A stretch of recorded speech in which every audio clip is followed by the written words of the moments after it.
Сәлем, бүгін қазақша мукбанк үйдің пиццасын жейтін боламыз. Қамырынан көрініп тұрған шығар үйдікі екені.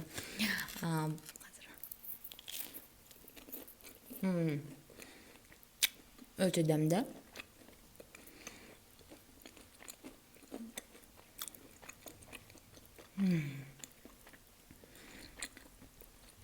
Қамырының барлығын өзіміз жасадық.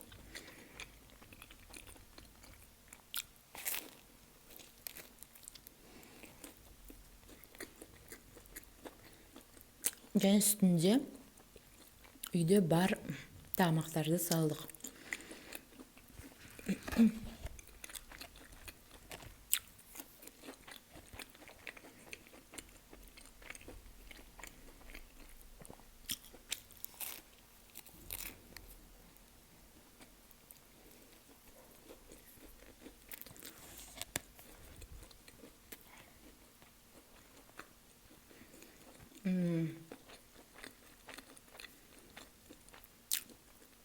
Өте дәмді.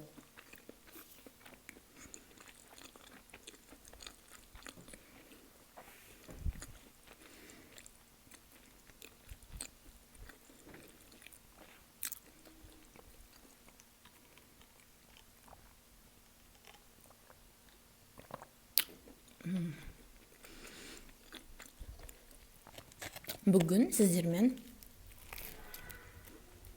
соңғы қоңырау туралы сөйлеспекпін. Бүгін 4 маусым.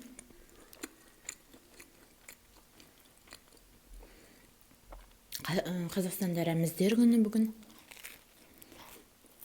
Онымен қоса соңғы қоңырау.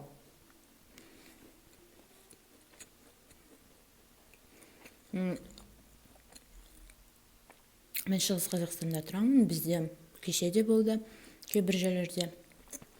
Бүгін де.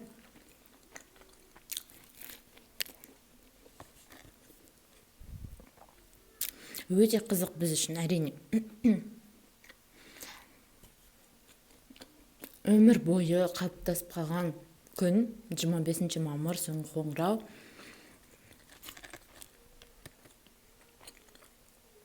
Бұл мүлде өзгеше.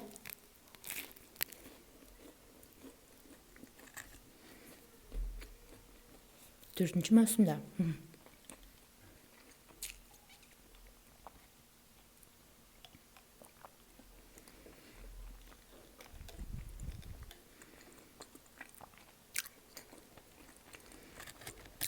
Және де өте жаным ашиды биылғы түлектерге, өйткені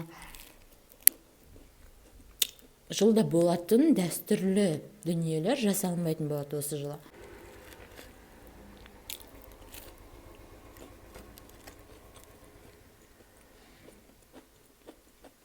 Тек қана 11 сыныптар үшін ғана соңғы қоңырау. Бәрі маскамен тұр екен. Өйткені әлі төтенше жағдай режимін тоқтатқан жоқ, сондықтан да маска бәр жерде керек.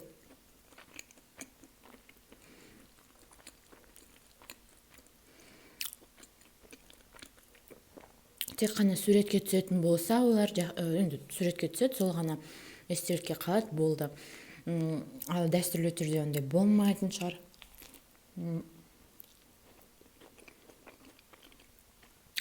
Әндерін айтты деп үміттенем. Әндерін, тақпақтарын. Выпускной болмайды, әрине. Өйткені ондай тойлар, үлкен адамдардың жиналуы болмайды. Мен өзімнің қоңырауымды, соңғы қоңырауымды есіме түсірсем,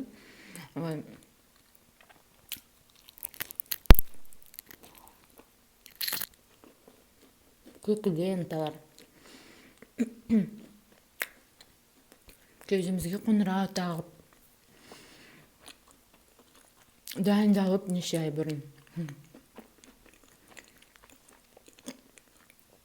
Және де ең соңғы сыныпта, жаңағы 11 сыныптың түлектердің фартугын киіп жүру деген өте әдемі көрінеді.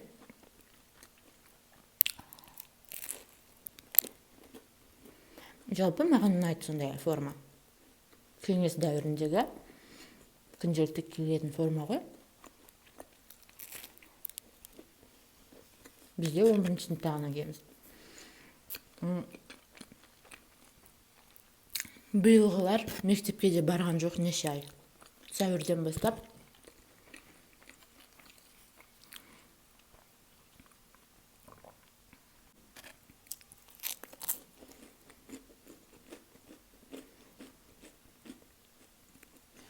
Ең жағымсыз дүниелері ол ЕНТ, ұбт, тесттер, олар әрине болады.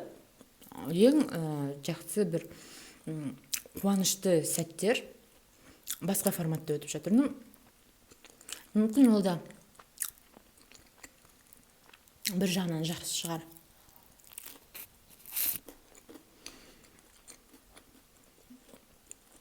Биылда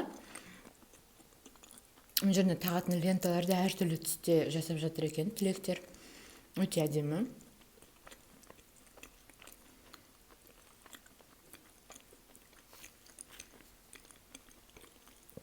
Әйтпесе бізде қалыптасып қалған көк цвет. Менде де көк түс болды ол лента.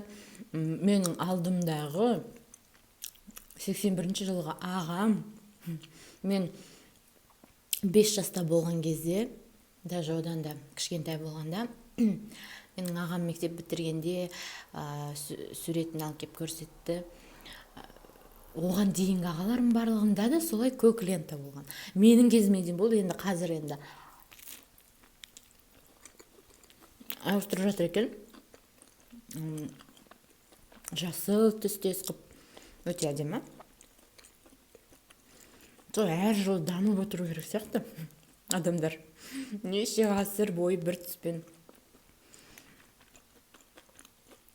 Бірақ ол да сол мерекенің ерекшелігі.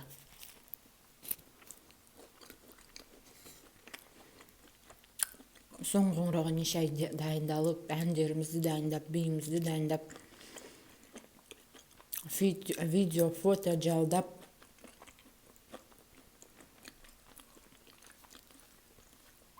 қанша жылап,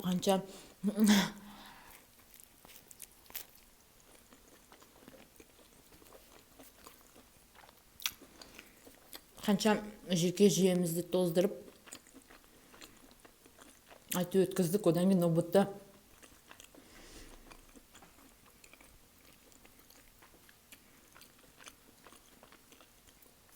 біреу үшін қиын, біреу үшін оңай өтті. Қазір мен түлектер көріп отырса, ұбт-ға мүлдем жылап, жүйкелерінде тоздырудың қажеті жоқ. Өйткені өмір барлығын сіздер үшін шешіп қойған. Қалай болу керек, солай болады. Мысалы, бізде проходнойды ала алмай қалып, қазір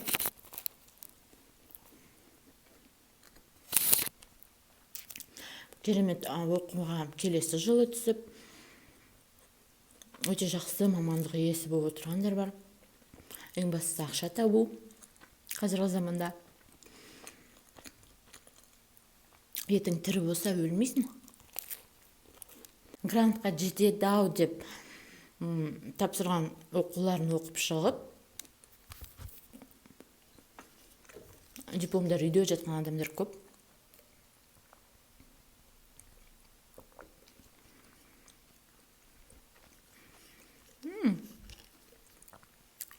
Сондықтан да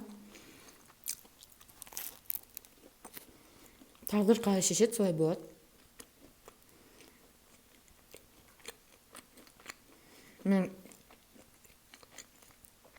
Мен шеттерін өте қалың қылып жасап қойыппыз. Шетін жеп бітіргенше ортасын дәмін ұмытып отырмын ғой.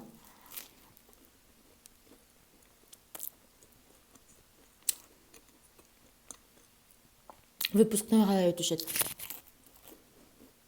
Той болатын ғой, той. Тамада жалданады. Фото-видео жалданады. мұғалімдерге, құдаларға сияқты сыйлықтар алынады.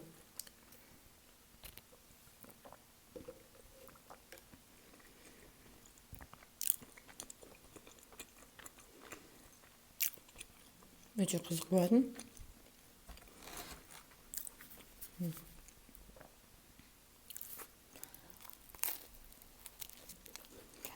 Да, колбаса бар, халал.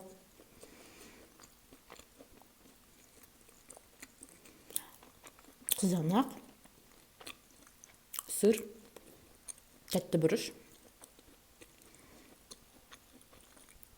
Және үстілерінде міне сарымсақ бар, көк.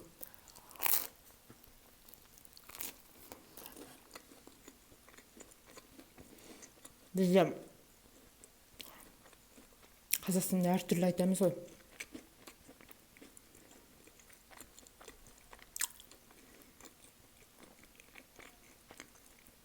Оңтүстік аумақтарда жуа деп айтады ғой, или жусай деп айтама. Жусайды білмей жүрмін, осы жасыл сарымсақты айтады ғой деймін.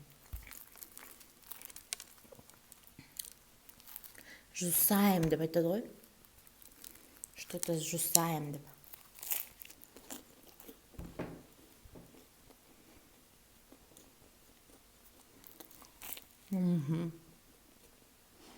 Оны кәдімгі нан.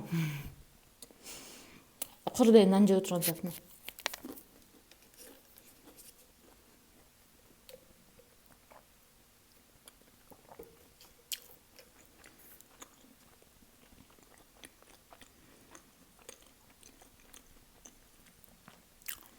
Өте дәмді, өте тойымды.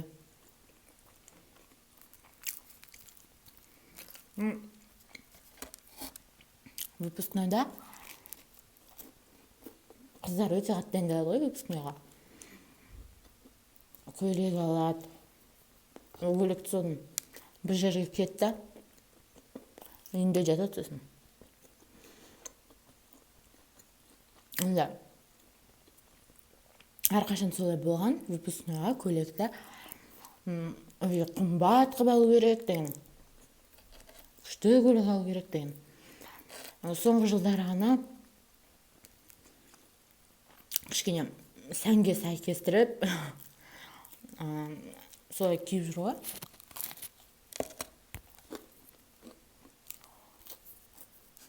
Содан кейін де кие алатындай көйлектер алады. Маған келетін болсақ,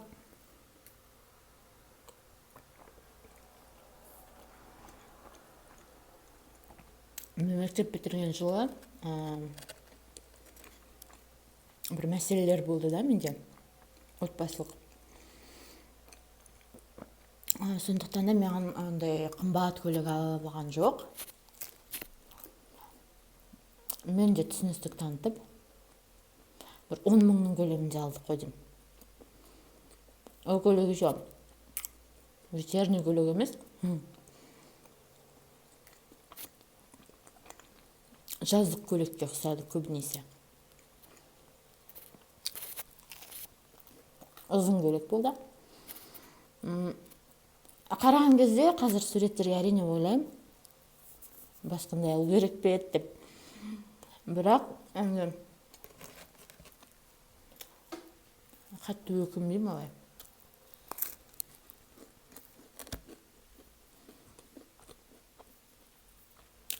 Ең бастысы мен мектептегі кездерімнен өте жақсы көремін. Мектебімде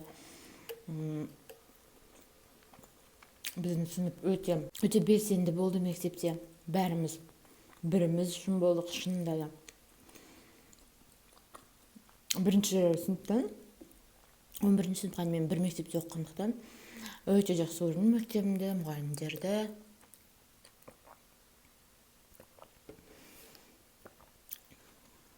Бітірген кезде жыладым.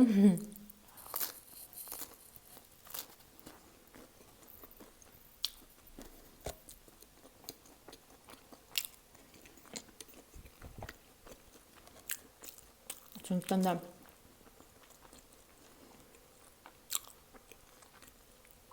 ең бастысы сол кездердің жадыда қалуы.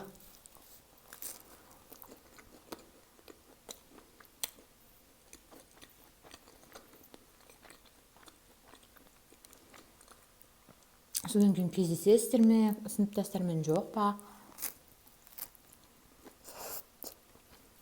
Оны бір Құдай біледі.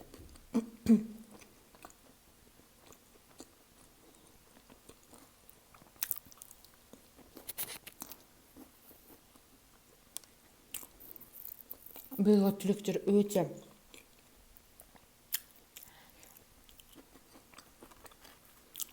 көңіл келер түсіп жүрген шығар.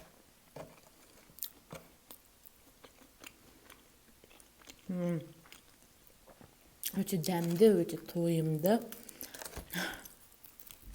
Мынандай ұны бар.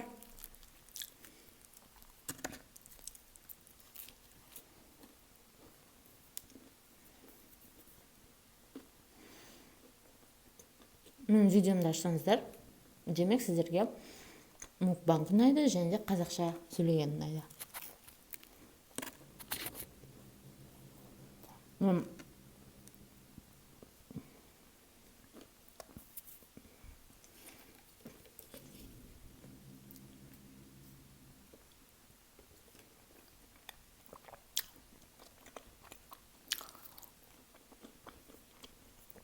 Бір қыз маған жазды, қазақша сөйле деп.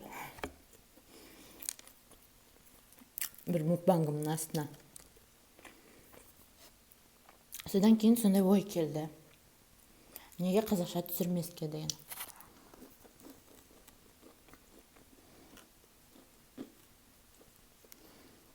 Егер де сіздерге ұнаса, тағы да видеолар түсірем қазақша. Тек қана мен бір қобалжып тұрғаным, қазақшада бізде әр өңірде әр түрлі сөйлейді ғой.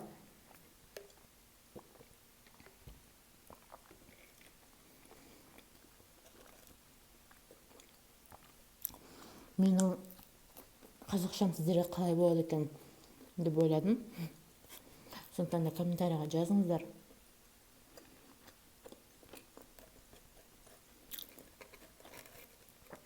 Қалай естілді сіздер үшін? Мысалы, мен мектеп кезінде бір рет Алматыда ауруханада жатқан болатын. Ауырған жоқпын, емделген жоқпын. Тек қана обследование дейді ғой, енді толығымен қарады. Ол институт болды, институт педиатрии. Онда бала кем дегенде 1 ай жату керек. Емделіп жатсаң да, жай қаралып жатсаң да. Сонда Қазақстанның барлық қалаларынан барады. Онда өте жақсы аурухана болған. Институт.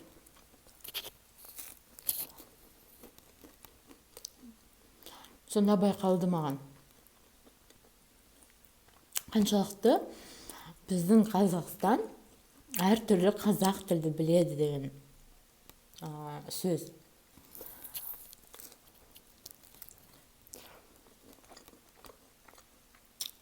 Батыста мүлдем басқалай сөйлейді.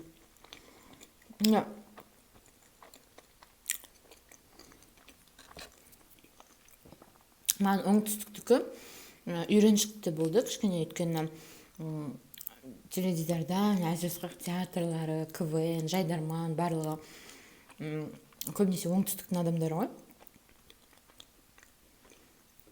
Сондықтан олардың сөйлегендері маған жақсы.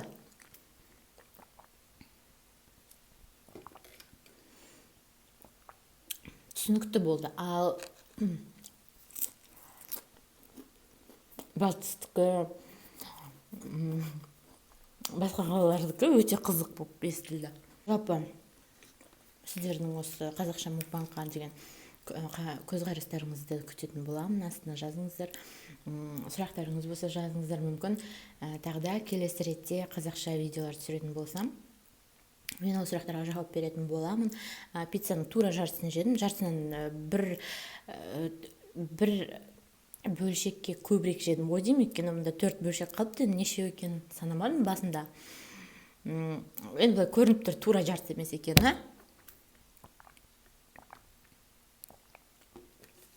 әрине мукбанг болған бәрін бітіріп тастаған ұнайды маған. Өзім де видеоларды көргенде соңына дейін көрем. Жеп бітірді ма жоқ па соны қарау үшін. Дегенмен де өте тойымды, өздеріңіз көрдіңіздер, өте үлкен пицца. Сондықтан да мен қанағаттандым. Рахмет сіздердің маған келіп осы видеомды көргендеріңізге, менімен бірге екендіктеріңізге. Маған жазылыңыздар, сау болыңыздар.